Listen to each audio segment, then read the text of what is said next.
Yo soy el buen pastor, que da la vida por sus ovejas.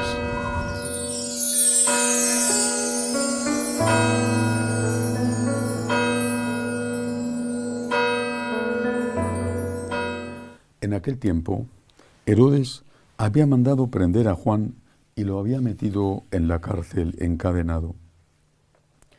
El motivo era que Herodes se había casado con Herodías, mujer de su hermano Filipo, y Juan le decía que no le era lícito tener a la mujer de su hermano.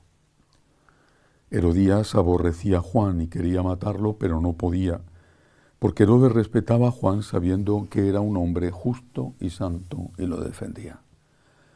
Al escucharlo quedaba muy perplejo, aunque lo oía con gusto.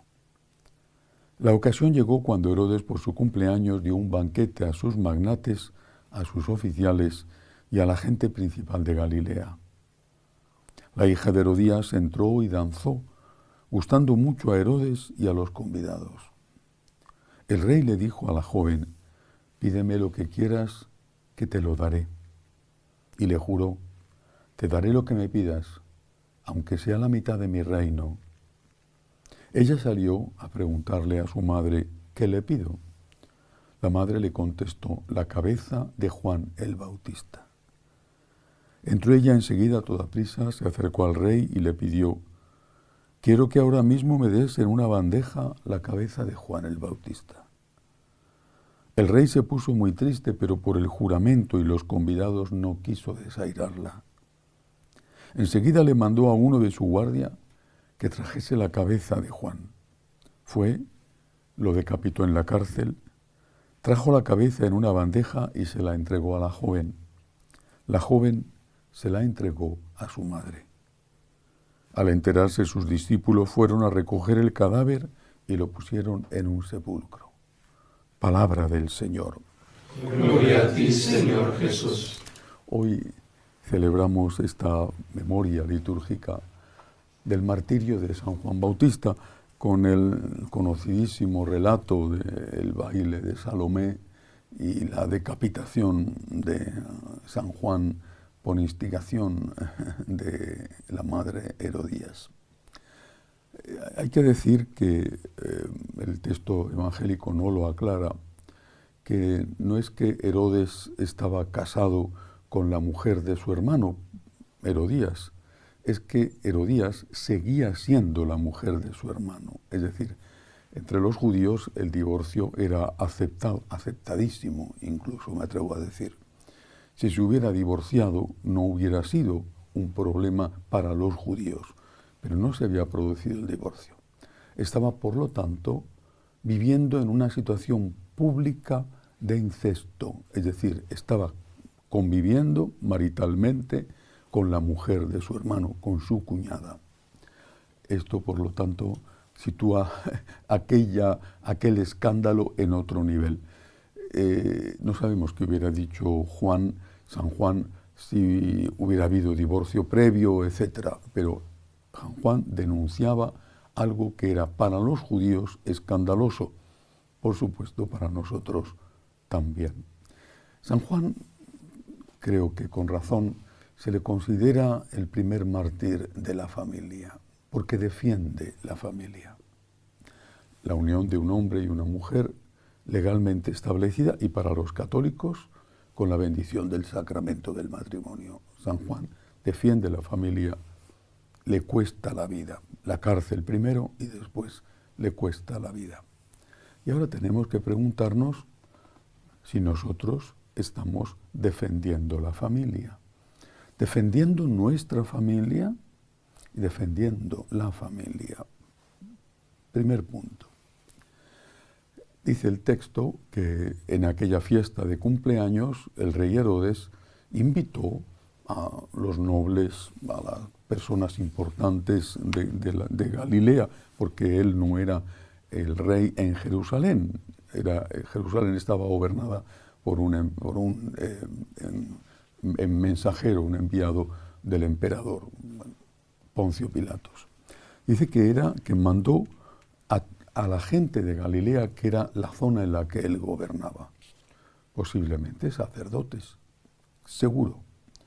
y desde luego dice que estaban los principales. Se sintieron muy honrados. Si no, no hubieran ido. Se sintieron muy honrados de participar en un momento así, que era, desde el punto de vista social, lo máximo que podían estar, la gran fiesta del Estado, digamos. Qué honor ir al palacio, invitado personalmente por el rey. Pero era una persona que vivía en concubinato. Quizá alguno, no lo sé, no pudo evitar el ir. Estoy seguro de que la mayoría fueron muy contentos. Posiblemente no sabían que esto iba a terminar con el martirio de San Juan, que era un hombre con un notable prestigio. ¿Pero qué dijeron cuando el rey mandó decapitar? No protestaron, no se alzó ninguna voz. ¿Cuántas veces en nuestras propias familias se producen situaciones que no las causamos nosotros? No somos nosotros los que provocamos el escándalo con el incesto, o el escándalo con el abuso a menores, o el escándalo con la convivencia no por la Iglesia. No somos nosotros. Pero hay otros en nuestra familia que lo hacen y permanecemos indiferentes e incluso somos cómplices. No vas a estar todos los días recordando que eso está mal, pero tienes que decirlo, tienes que iluminar su conciencia. Y luego no puedes ser cómplice de ninguna manera. Hace unos días una madre me escribía y me decía que cuando su hija iba a casa con el novio, que no vivía con ella, vivía en otra ciudad y vivían juntos. Pero cuando iba a casa con el novio, tenía muy claro su hija que ella tenía que dormir en una habitación y el novio en otra habitación. No podemos ser cómplices con el mal. No significa eso que tenemos que romper con las personas que no están viviendo según nuestra fe correctamente. Pero en nuestra casa, donde nosotros mandamos, no podemos ser cómplices con el mal, no podemos. Hay que hacerlo con amor, hay que dar explicaciones, hay que buscar soluciones, pero no podemos ser cómplices con el mal. Y eso en lo que hace referencia a nuestra propia familia. Y ahora a la familia en general. Fue el Papa Benedicto XVI, en una ocasión importante, solemne, el que dejó claro que un católico con el voto tenía que defender lo que él denominó los 3 principios innegociables, que no admiten negociación, innegociables. Derecho a la vida, primer principio. Derecho a que se pueda formar una familia por un hombre y una mujer.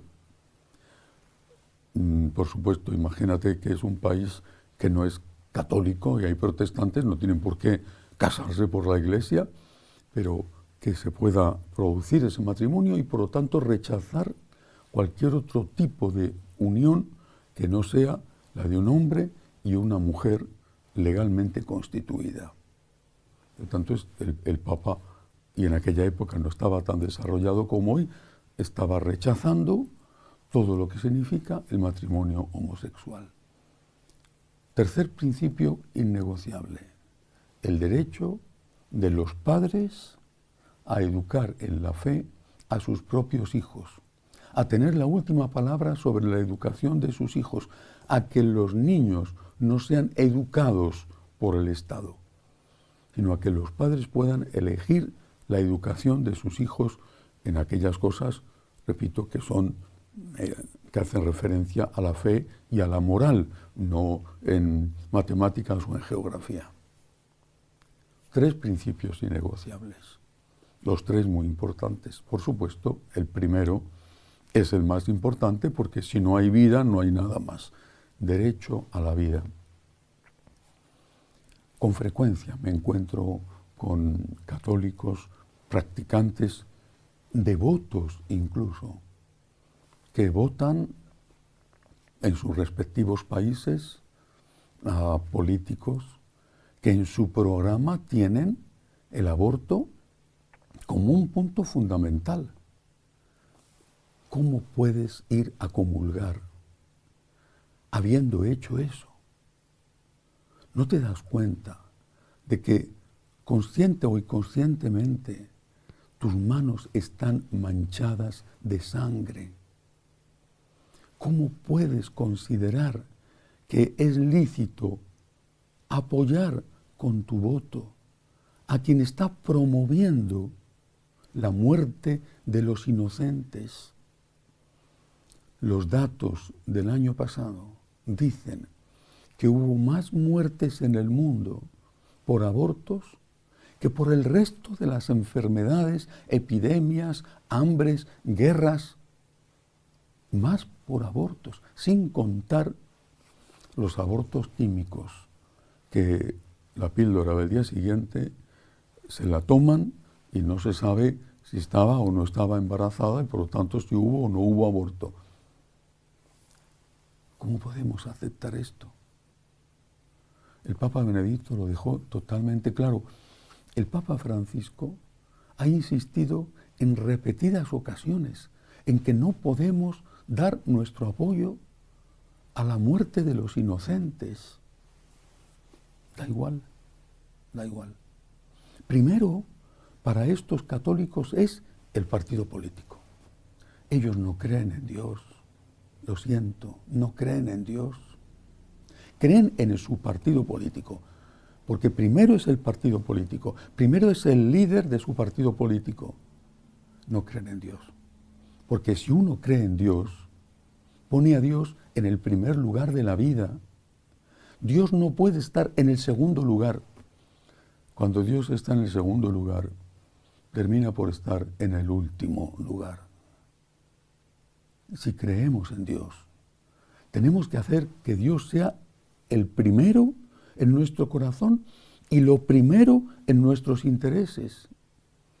Podrá darse el caso, por desgracia, de que haya varios candidatos de varios partidos y ninguno sea absolutamente pro vida.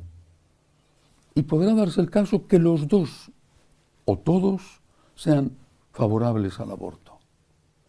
Puedes elegir entre no votar o votar el mal menor, porque no todos son iguales. No podemos, si somos católicos, apoyar con nuestro voto a los que están a favor del aborto o de la ideología de género o de quitarle a los padres el derecho a la educación de los hijos. No podemos. Es una responsabilidad ante Dios. La Iglesia dijo claramente que estaban excomulgados los políticos que votaban a favor del aborto. Los políticos excomulgados, pero los políticos están ahí en esos cargos porque han sido votados. Si los políticos están excomulgados, algo les debe de pasar, algo tienen que hacer mal los que les han elegido. Hablo de los católicos practicantes. Los paganos bautizados ya sabemos que tienen otros criterios. Los católicos practicantes no pueden hacerlo, no podemos hacerlo. Nos puede costar la vida, nos puede costar la marginación, nos puede costar la persecución. Primero Dios. Y tenemos el ejemplo de los mártires, entre ellos San Juan Bautista, para saber lo que tenemos que hacer y la fuerza de Dios para hacerlo. Que así sea.